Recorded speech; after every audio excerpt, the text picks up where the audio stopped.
This is an exciting day for Joe. He's going for an interview for a new factory job. He's a real wage earner now, as his father died recently. He feels important and wants other people to feel the same about it.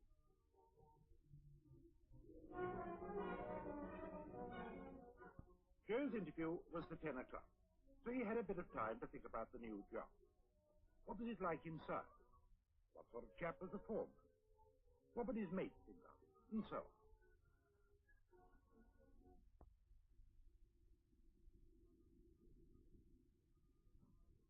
Morning. I've come to see the personnel officer at 10 o'clock. I'm all right.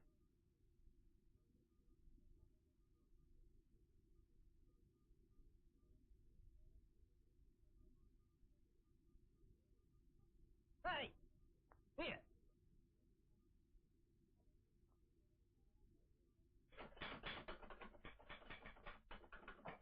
Come in.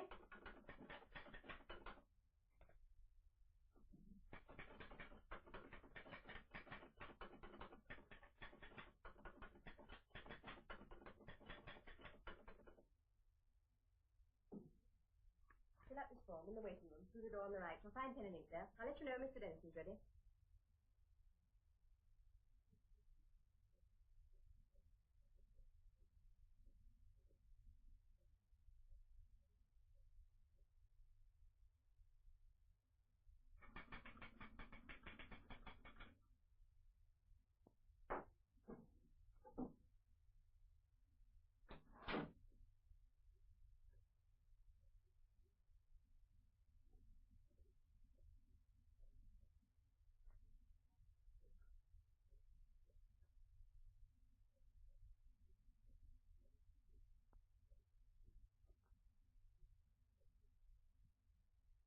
Mr. Dennison is ready now. Bring your form.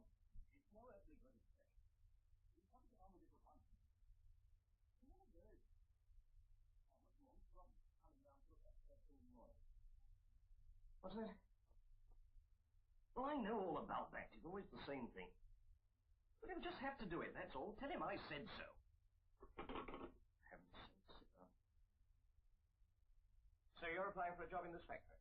Yeah. Well, I need to know something about your education, etc. A few details of what you've done before. Now. Not a very helpful atmosphere for an interview. Everything hurried, something to be got through quickly. The personnel officer can't possibly get the best out of Joe, especially as he's doing all the talking. Joe hasn't got a chance to say anything, but... Yeah. No, certainly not a helpful atmosphere. Denniston. Yes? Who? Oh, Tom, yes. Yes. Okay, I'm up to my eyes this morning, and I've got a new applicant with me. What's that? Oh, I see. Look here, hold on.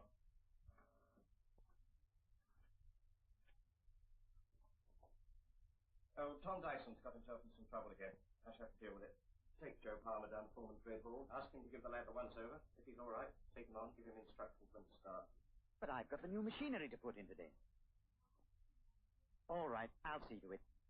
George, it would happen like this. I've got a devil of a lot on. I shall be busy all day. Will you handle this? This is Joe Taylor. Palmer? Joe Palmer. Take a look at him, and if he's all right, tell him to report in the morning. Well, Joe was taken on, but he wasn't feeling too happy about it. Nobody had seemed very interested in him, and he's hurt. His mother tried to explain that it was probably just a bad day at the factory. It happened that way sometimes. Tomorrow would probably be different. Come in.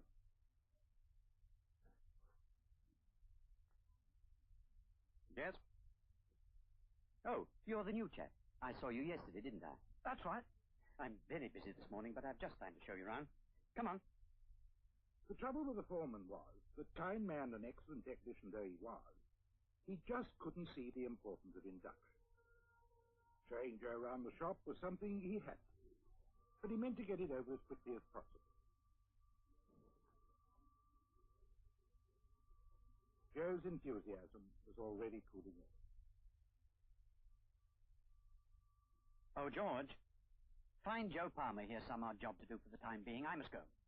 All right. Come on. We'll see who we can find you. Odd job. To Joe it seemed that anything was good enough for him. and it was such a waste of time. He wanted to get on with the job and learn. Besides, it made him look so unimportant. And it meant a lot of hanging about, waiting for the next odd job.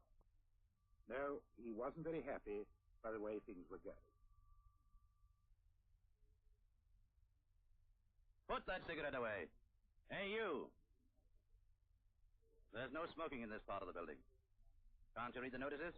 They're not put there for fun, you know. We don't want any accidents. If I catch you at it again, you'll be in trouble. And don't forget it. How could I know it was dangerous? Why didn't you tell me before? Nobody tells you anything, yeah? Exactly. Nobody told him anything. He had to ask where the laboratories were, where the canteen was. When he met the superintendent the first time, it was for a ticking off for being late one morning. It was some months before he found out that A. Robinson was the works manager. When he thought the rate on his job was too tight, whom should he see about it? The time study engineer, the foreman, the works committee representative, or the personnel officer, whom he'd hardly seen since the first interview. And after a few months, Joe packed it in. He'd had enough. There were plenty of other jobs waiting anyway. So he joined the growing army of men moving from job to job. Joe lost a lot of his enthusiasm, and the firm lost a keen workman. Both were losers. With a little thought and trouble, things could have gone very differently. It all started with the gatekeeper. He wasn't very helpful. Good morning. I've come to see the personnel officer at 10 o'clock. Am I right? Hold it. Put a little more enthusiasm into it. Show a little interest. Make Joe feel he's welcome. After all, he's probably going to be a new member of the firm. Now, try it again. Good morning. Good morning. No. Don't overdo it. I didn't mean it like that. Try it again.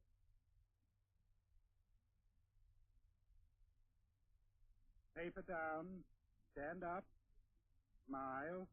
The card, Joe.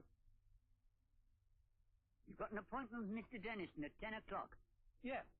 Telephone. Half a mo, I'll see if he's free. I've got Joe Palmer here, a new applicant to see Mr. Dennison. Can I send him up? Righto. Oh, Tom. That'll be quite all right. Oh, Tom, take Joe Palmer up to the personnel department. He's got an appointment with Mr. Dennison. That's fine. Now for the employment office.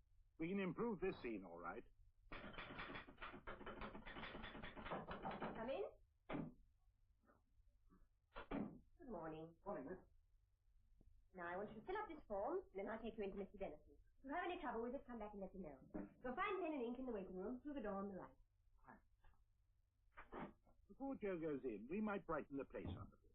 Some clean blotting paper, for instance. And perhaps the firm might run to a few fresh flowers. Some recent periodicals would be an improvement, with an ashtray or two. A display of the firm products would be interesting. What about a picture or two, and a mirror? Ready? Mr. Dennison will see you now. Yeah? Huh? I know all about that. Stop. Let's get the right slant on it this time. Sit down. Switchboard? I shall be busy for the next quarter of an hour. Don't put any calls through unless they're urgent. Thank you. Now then. Yes, this is going a lot better. A much more helpful atmosphere. Friendly and serious. What's more, Joe is doing the talking. He's getting a chance of telling the personnel officer what he's done and what he wishes to do in the future. And that's just what the personnel officer wants to know. Good. Now I'll take you down and introduce you to our foreman, Fred Hall. He must see you first. If he's satisfied, we'll take you on. I'm rushed this morning, but Let's try this over again. Now, don't look as if you're rushed. It's an important day for Joe. Naturally, he's feeling a bit lost. It's a new job, so try to make him feel at home. See what I mean? Good. Let's try it again. come in. Ah, yes, you're Joe Palmer. I saw you yesterday. Come in, Joe, and take a few. Well, Joe, you're bound to feel like a fish out of water for a day or two, but don't you worry about that. You'll soon settle down. They're a nice lot here. Now, before you start work, I'm going to show you around the shop. Tip you off about the snags, tell you who's who, so you'll know the ropes.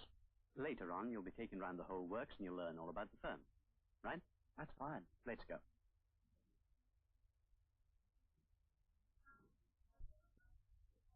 Oh, Mr. Smith.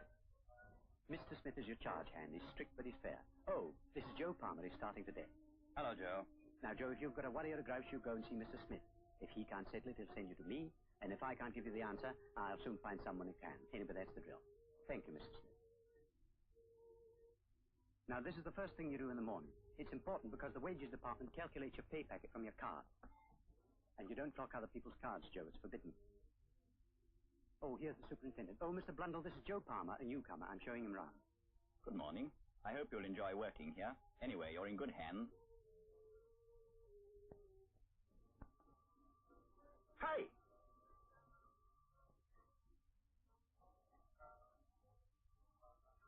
That's a strict rule here, Joe. It's been agreed by the Works Committee, and if you break it, you've had it. So you won't forget. And now we'll look round the shop so as you can see what we do here. Oh, that's Mr. Robinson, the Works manager. He's busy just at the moment, but you'll meet him before long. Danny, this is Joe Palmer. He's new, so give him a hand when he wants it. Tell him how to pay his tea money and what the breaks are. Take him to the canteen. Show him the ropes generally, will you? Right. Now, about your work, Joe. Hold it. You remember what happened the first time. Get Joe onto the job quickly. Danny, this is where Joe's going to work. I want you to show him how the job's done. Will you do that? Yes.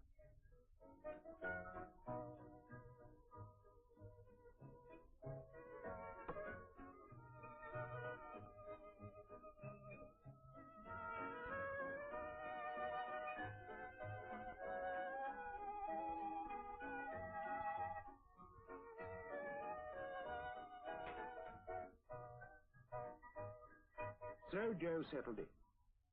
In the next few months, a little every week, he'll be learning a lot more about the factory.